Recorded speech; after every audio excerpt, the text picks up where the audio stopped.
चलिए आपका यहाँ पर क्वेश्चन कह रहा है कि यदि खाद्यान्नों का सुरक्षित संग्रह सुनिश्चित करना हो तो कटाई के समय का आर्द्रता अंश कितने प्रतिशत से अधिक नहीं होना चाहिए। इसका आंसर आपका यहाँ पर हो जाएगा ए नंबर 14% से अधिक नहीं होना चाहिए। आप लोग इस प्रश्न का मतलब समझ नहीं पाए होंगे तो आपको बता दें कि अगर कोई खाद्यान्न फसल आपकी है और उसे सुरक्षित रखना चाहते हैं तो आपको कटाई के समय जो पानी लोग लगा देते हैं ना वो पहले, तो वो पानी इतना लगाएं कि उसकी आर्द्रता 14% से ज़्यादा ना हो। अगर इससे ज़्यादा होगी तो या तो माटी उखड़ेगी, ठीक है, जो मिट्टी होती है या तो वो उखड़ेगी या तो दाने में इफेक्ट आ जाएगा। इस कारण से ये नंबर आपका हो जाएगा 14% से ज़्यादा आपकी आर्द्रता नहीं होनी चाहिए। ठीक है ना, समझ में आ गया होगा। चलिए नेक्स्ट कह रहा है आपसे यहाँ पर कि कृषि में युग्म पैदावार का आशय को उगाने से है। यहाँ पर युग्म मतलब हो गया जोड़ा, अर्थात युग्म पैदावार का आशय होता है ऑप्शन राइट आपका ए कि विभिन्न मौसमों पर 2 फसलें उगाना, यही होता है आपका युग्म पैदावार। ठीक है ना। चलिए नेक्स्ट क्वेश्चन को आते हैं। क्वेश्चन आपसे यहाँ पर कह रहा है कि निम्नलिखित में से कौन सी मिश्रित खेती की प्रमुख विशेषता है। मिश्रित खेती का नाम आपने सुना होगा हमेशा, और मिश्रित खेती वो खेती होती है जो कि कह सकते हैं कि पशुपालन और शस्य उत्पादन को एक साथ करना। अर्थात जब खेती करते हैं तो पशुपालन को भी करिए और अदर आपका जो शस्य पालन होता है उसको भी करिए, यही आपकी होती है मिश्रित खेती। ऑप्शन आपका यहाँ पर सी हो जाएगा। नेक्स्ट क्वेश्चन को आते हैं। क्वेश्चन आपसे कह रहा है कि निम्न राज्यों में से को छोड़कर सभी में कृषि भूमि का प्रतिशत काफ़ी अधिक है। अर्थात एक राज्य ऐसा है जहाँ पर आपका जो कृषि योग्य भूमि आपकी कम है, वो आपका कौन सा राज्य है। यहाँ पर ऑप्शन आपका हो जाएगा जो कि डी नंबर आपका सिक्किम। सिक्किम में आपकी कृषि योग्य भूमि की प्रतिशत मात्रा बहुत ही कम है। ठीक है ना। चलिए नेक्स्ट क्वेश्चन आपसे कह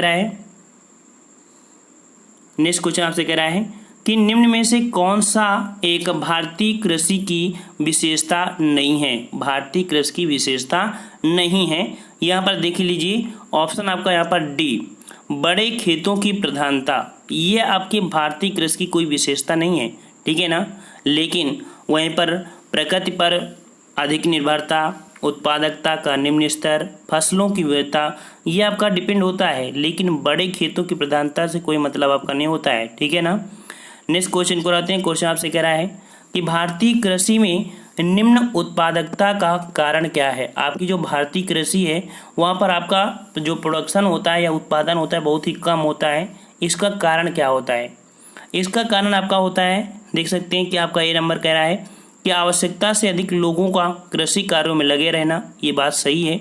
दूसरा कह रहा है जोत का छोटा आकार होना, ये भी सही है। उत्पादन की पिछड़ी तकनीकी, ये भी सही है। अर्थात उपरोक्त सभी यहाँ पर हो जाएगा कि आपकी भारतीय कृषि हर एक प्रकार से देखा जाए आपके पीछे है।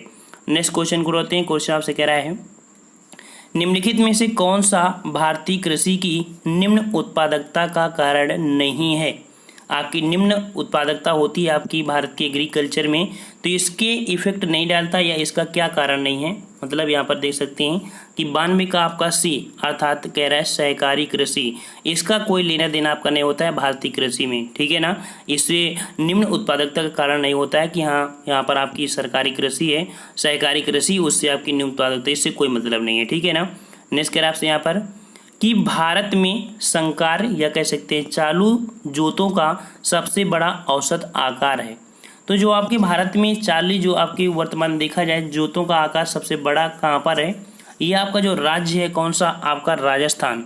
तो राजस्थान में आपके जो खेत वगैरह हैं उनके हिसाब से देखा जाए जोत, वो आपके सबसे बड़ा औसत के हिसाब में राजस्थान में है। नेक्स्ट कह रहा है आपसे यहाँ पर कि भारत में कृषि को समझा जाता है। भारत में जो कृषि को समझा जाता है वो क्या समझते हैं, तो यहाँ पर बोलते हैं जीविकोपार्जन का साधन है। मतलब यहाँ पर सिर्फ जीवन यापन ही कर सकते हैं भारत में कृषि को। ठीक है, और यही समझा जाता है जीविकोपार्जन का साधन। नेक्स्ट कह रहा है आपसे यहाँ पर कि भारत में रासायनिक उर्वरकों के 2 बड़े उपभोक्ता बताइए। अर्थात उपभोक्ता मतलब होता है खपत करने वाले राज्य। तो आपकी ये 2 आपके जो राज्य हैं वो आपके कौन से हैं, तो देख लीजिए यहाँ पर आपके चारों ऑप्शन लेते हैं। हाँ, ऑप्शन आपका डी आ गया है उत्तर प्रदेश एवं महाराष्ट्र, ये आपके ऐसे राज्य हैं जो आपकी उर्वरक खपत करने में बहुत ही अग्रणी रहते हैं। नेक्स्ट क्वेश्चन आपसे कह रहा है कि दक्षिण भारत में उच्च कृषि उत्पादकता का क्षेत्र पाया जाता है। तो आपके दक्षिण भारत में जो उच्च कृषि उत्पादकता होती है वो आपकी किस क्षेत्र में होती है? यहाँ पर ऑप्शन राइट आपका हो जाएगा आपका बी, आपके तमिलनाडु तट पे आपकी होती है जो उच्च कृषि उत्पादकता होती है। नेक्स्ट कह रहा है आपसे यहाँ पर कि पुनर्भरण योग्य भौम जल संसाधन में सबसे संपन्न राज्य कौन है? पुनर्भरण योग्य भूमि जल संसाधन, अर्थात यहाँ कह सकते हैं कि वहाँ की योग्य भूमि और जल संसाधन में सबसे संपन्न राज्य आपका कौन है? ये सबसे संपन्न राज्य हो जाएगा कौन सा? यहाँ पर ऑप्शन राइट आपका हो जाएगा सी, आपका उत्तर प्रदेश है, जो कि आपकी योग्य भूमि है और जल संसाधन भी आपके उत्तर प्रदेश में है। नेक्स्ट कह रहा है आपसे यहाँ पर कि निम्नलिखित राज्यों में से कौन भारत में ठेकेदारी कृषि को लागू करने में अग्रणी है? अर्थात भारत में एक राज्य ऐसा है जहाँ पर ठेकेदारी से कृषि आपकी होती है। ये आपका जो राज्य है वो आपका कौन हो जाएगा? आपका बी, अर्थात आपका पंजाब है। ठीक है, ये आपकी ठेकेदारी कृषि को लागू करने में अग्रणी राज्य है आपका, जो कि पंजाब है। नेक्स्ट कह रहा है आपसे कि नॉर्मन अर्नेस्ट बोरलाग जो हरित क्रांति के जनक माने जाते हैं वो किस देश से हैं? तो याद रखिए कि विश्व में हरित क्रांति के जो जनक माने जाते हैं वो आपके डॉक्टर नॉर्मन बोरलाग हैं। और ये आपके किस देश से हैं? तो यहाँ पर ऑप्शन राइट आपका हो जाएगा ए, आपके संयुक्त राज्य अमेरिका से संबंधित हैं आपके डॉक्टर नॉर्मन बोरलाग। इसलिए बोरलाग पुरस्कार भी कहाँ से होता है? यह दिया जाता है आपके कृषि के क्षेत्र में दिया जाता है। और वहीं पर देखा जाए अगले क्वेश्चन को, और कह रहा है आपसे कि हरित क्रांति से गहरा संबंध रहा है। तो हरित क्रांति से जो गहरा संबंध रहा है वो आपके हैं भारत के हरित क्रांति की जनक कौन? डॉक्टर स्वामीनाथन का है। ठीक है, डॉक्टर स्वामीनाथन है, इनका भारत में हरित क्रांति से संबंध रहा है और इन्हें भारत का एग्रीकल्चर फादर कहा जाता है। ठीक है ना। नेक्स्ट क्वेश्चन आपसे कह रहा है कि हरित क्रांति से आशय क्या है? हरित क्रांति से आशय क्या है, अर्थात हम लोग हरित क्रांति क्या कहते हैं? तो हरित क्रांति आपकी जो होती है वो आपकी होती है, यहाँ पर कह सकते हैं कि यहाँ पर उच्च उत्पाद वैरायटी प्रोग्राम, मतलब ये कह सकते हैं कि हरित क्रांति से जो आपके उच्च उत्पादकता को बढ़ाना, यही आपकी होती है हरित क्रांति। ठीक है ना। यहाँ पर आपका 204 का ऑप्शन आपका सी हो जाएगा। यह हम लोग कह सकते हैं हरित क्रांति में होती है आपकी खाद्यान्न उत्पादन होता है। ठीक है, खाद्यान्न उत्पादन।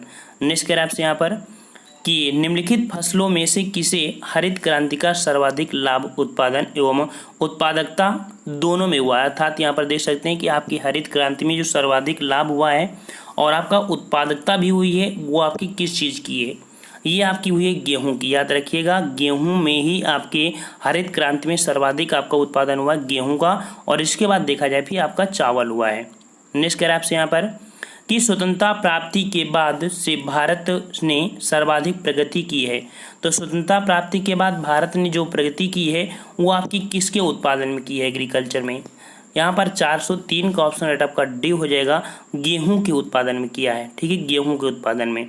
नेक्स्ट क्वेश्चन आपसे यहाँ पर कह रहा है कि हरित क्रांति में प्रयुक्त मुख्य पादप फसल कौन सी है? ठीक है ना, हरित क्रांति में प्रयुक्त मुख्य पादप फसल है वो आपकी कौन सी है?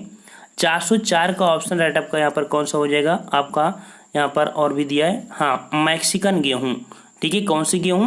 मैक्सिकन गेहूं, क्योंकि जो आपके भारत के डॉक्टर नॉर्मन बोरलाग थे, ठीक है, वो आपके हरित क्रांति जो मैक्सिको में ही किए थे, और भारत के जो थे आपके कह सकते हैं स्वामीनाथन, वो आपके यूएसए गए थे और मैक्सिको में ही आपकी गेहूं की खेती की गई थी। वहीं से आपका कह सकते हैं ये आपकी हरित क्रांति का मुख्य पादप जो फसल है वो आपकी कहाँ की है? मैक्सिको, और ये आपकी पड़ती है उत्तरी अमेरिका। नेक्स्ट कर आपसे यहाँ पर गुलाबी क्रांति संबंधित है। गुलाबी क्रांति संबंधित है, ये आपकी किससे है? तो यहाँ पर देख सकते हैं आपके ऑप्शन राइट आपका बी, प्याज उत्पादन से संबंधित आपकी गुलाबी क्रांति। ठीक है, गुलाबी क्रांति। नेक्स्ट कह रहा है आपसे यहाँ पर नीली क्रांति का संबंध है। नीली क्रांति, और नीली क्रांति का जो संबंध है वो आपके हो जाएगा किससे? आपके मत्स्य पालन से हो जाएगा, मत्स्य पालन। नेक्स्ट कह रहा है आपसे यहाँ पर कि किन महीनों में रबी फसल की बुआई होती है? तो याद रखिएगा कि जो रबी की फसल होती है या कोई होती है, तो भारत में आपकी 3 प्रकार की मुख्यतः फसलें होती हैं। ठीक है ना, एक होती है आपकी खरीफ की फसल। ठीक है, कौन है आपकी? एक होती है आपके यहाँ पर खरीफ की फसल, और खरीफ के बाद आपकी होती है रबी की फसल, फिर होती है आपकी जायद की फसल। जो खरीफ की फसल होती है वो आपकी जून जुलाई में बो जाती है और आपकी अक्टूबर नवंबर में काट ली जाती है। वहीं पर रबी की फसल अक्टूबर नवंबर में बो जाती है और आपकी कह सकते हैं कि ये मार्च अप्रैल में काट ली जाती है। वहीं पर आपकी देखा जाए कि जो जायद की फसल होती है वो मार्च अप्रैल में बोई जाती है और जून जुलाई में काट ली जाती है, ठीक है ना। तो यहाँ पर आपसे पूछ रहा है रबी की फसल की बुआई कब होती है, तो भैया जब आपकी खरीफ की फसल की कटाई होगी तो उसकी बुआई होगी। यहाँ पर ऑप्शन राइट आपका हो जाएगा सी, आपके अक्टूबर नवंबर में बुआई होती है रबी की फसल की। नेक्स्ट कह रहा है आपसे यहाँ पर कि निम्नलिखित में से कौन सी खरीफ की फसल नहीं है, खरीफ की फसल नहीं है ये आपसे पूछ रहा है। तो देख सकते हैं आपकी जो मसूर है, ये मसूर आपकी खरीफ की फसल नहीं है, ठीक है ना। वहीं पर धान, मक्का, मूंगफली ये आपकी खरीफ की फसलें हैं। नेक्स्ट कह रहा है आपसे यहाँ पर कि निम्नलिखित में से कौन सी रबी की फसल नहीं है, रबी की फसल नहीं है। तो देख सकते हैं आपकी जो भिंडी है, ये आपकी जो भिंडी आती है कह सकते हैं जब जायद वगैरह गर्मी होती है ना तभी आती है, अर्थात ये जायद के अंतर्गत आती है। लेकिन ये कह सकते हैं कि रबी की फसल आपकी नहीं है। मूली, गाजर, टमाटर, ठीक है ना, गेहूँ वगैरह आपके सभी आते हैं रबी के, लेकिन भिंडी नहीं आती है। नेक्स्ट कह रहा है आपसे यहाँ पर इनमें से कौन सी खरीफ की फसल नहीं है, खरीफ की फसल नहीं है। तो देखिए आपका जो चना है, चना रबी खाएगा, अर्थात रबी की फसल है आपकी चना, ठीक है ना। धान, मक्का, ज्वार ये आपकी खरीफ की फसल होती है, लेकिन चना आपकी रबी की फसल है। नेक्स्ट कह रहा है आपसे यहाँ पर कि गेहूं की अच्छी खेती के लिए निम्नलिखित में से कौन सा पारिस्थितिकी समुच्चय आवश्यक है, ठीक है ना।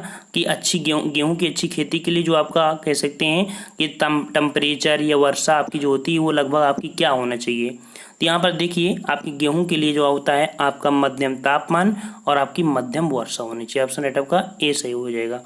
नेक्स्ट कह रहा है आपसे यहाँ पर नकदी फसल में सम्मिलित नहीं है। नकदी फसल क्या होती है, तो नकदी फसल आपकी जो बिक्री की दृष्टि से आपकी बो जाती है और यहाँ पर आपकी जो हैंड टू हैंड पैसा यहाँ पर ले सकते हैं वो आपकी होती है, आपकी कह सकते हैं 412 का ऑप्शन सम्मिलित नहीं है। तो नहीं है आपकी गेहूँ, गेहूँ आपकी खाद्यान्न है, लेकिन गन्ना, जूट, कपास ये आपकी नकदी फसल के अंतर्गत आती है, याद रखिएगा। नेक्स्ट कह रहा है आपसे यहाँ पर कि निम्नलिखित में से किस समूह की फसलें नकदी हैं। देख लीजिए यहाँ पर आपकी कुछ समूह दिया है और यहाँ पर आपकी नकदी फसलें आपका कह रहा कौन है। तो अभी आप पढ़ा था कि आपका कपास, जो गन्ना, केला ये आपकी बिक्री की दृष्टि से ही लगाए जाते हैं। आप 1 बीघा केला क्या आप खाएंगे, नहीं खाएंगे ना, तो आप यही चाहेंगे कि बिक्री की दृष्टि, अर्थात यहाँ पर कपास, गन्ना, केला आपके कैसे होंगे, यहाँ पर आपके नकदी फसलें होंगी। नेक्स्ट कह रहा है आपसे यहाँ पर कि निम्न में से कौन सा क्रम 3 बड़े गेहूं उत्पादक राज्यों की दृष्टि से सही है। मतलब 3 बड़े गेहूं उत्पादक राज्य आपका यहाँ पर कौन हो जाएगा। तो यहाँ पर आपका जो 414 है वो आपका हो जाएगा सी, अर्थात उत्तर प्रदेश, पंजाब एवं मध्य प्रदेश। ये आपके देखा जाए तो गेहूं के आपके 3 सबसे बड़े राज्य उत्पादक हैं, ठीक है ना। नेक्स्ट क्वेश्चन आपसे यहाँ पर कह रहा है कह रहा आपसे भारत का अधिकतम गेहूं उत्पादक राज्य, भारत का अधिकतम गेहूं उत्पादक राज्य है वो आपका कौन हो जाएगा। यहाँ पर आपका डी आपका उत्तर प्रदेश है, जो कि भारत में सर्वाधिक उत्पादन करता है आपका उत्तर प्रदेश, ठीक है ना। नेक्स्ट कह रहा है आपसे यहाँ पर कि किसके उत्पादन में भारत में उत्तर प्रदेश का प्रथम स्थान है।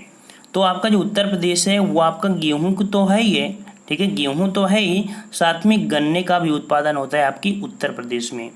नेक्स्ट कह रहा है आपसे यहाँ पर कि निम्नलिखित में से कौन सा एक गेहूं की फसल का रोग है। गेहूं की फसल में जो रोग लगता है वो रोग आपका होता है रस्ट रोग, ठीक है, रस्ट रोग। आपका दाना होता है बीच में क्या होता है, कालापन हो जाता है, रस्ट रोग। नेक्स्ट कह रहा है आपसे कल्याण सोना एक किस्म है, कल्याण सोना एक किस्म है, ये किसकी किस्म होती है, तो आपकी हो जाएगी गेहूं की, ठीक है ना। ऑप्शन राइट आपका सी, गेहूं की किस्म है आपकी कल्याण सोना। नेक्स्ट कह रहा है आपसे कि चावल की खेती के लिए आदर्श जलवायु परिस्थिति क्या है, चावल की खेती के लिए।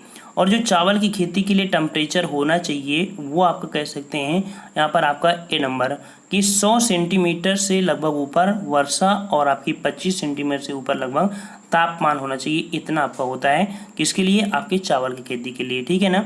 देखिए आपकी जो चावल होती है वो आपकी गर्मियों में होती है, मतलब बारिश होता है उस समय आपका टेम्परेचर कितना होता है, लगभग 25 होता है और बारिश भी आपकी ठीक ठाक हो जाती है। नेक्स्ट कह रहा है आपसे कि निम्नलिखित में से कौन सी एक खरीफ की फसल है, खरीफ की फसल पूछ रहा है यहाँ पर, और खरीफ की फसल यहाँ पर हो जाएगी आपकी कौन सी, सोयाबीन। जो सोयाबीन है वो आपकी खरीफ की फसल है। नेक्स्ट कह रहा है आपसे यहाँ पर कि निम्नलिखित में से कौन सी खरीफ की फसल नहीं है, कौन खरीफ की फसल नहीं है। तो यहाँ पर आपका देखिए जो चना, अभी हमने बताया था कि चना जो आपकी है वो आपकी रबी की फसल है, ना कि खरीफ की, ठीक है ना। तो ऑप्शन बी हो जाएगा, चना आपका रबी की फसल है। नेक्स्ट कह रहा है आपसे निम्नलिखित फसलों में से कौन एक भारत में प्रमुख खाद्यान्न उत्पादक है। तो भारत में जो आपकी खाद्यान्न प्रमुख फसल है वो आपकी चावल है, ना कि आपकी गेहूँ, ठीक है ना। ऑप्शन राइट आपका बी हो जाएगा, चावल। नेक्स्ट कह रहा है आपसे यहाँ पर कि खेती के अंतर्गत क्षेत्र के अनुसार भारत में सबसे महत्वपूर्ण खाद्य फसल कौन सी है। खेती के अंतर्गत जो आपकी है भारत में सबसे महत्वपूर्ण खाद्य फसल कौन सी है। 4 आपके ऑप्शन है और इस प्रश्न का जवाब आपको देना है, क्योंकि ये प्रश्न हमारे इस वीडियो का अंतिम है।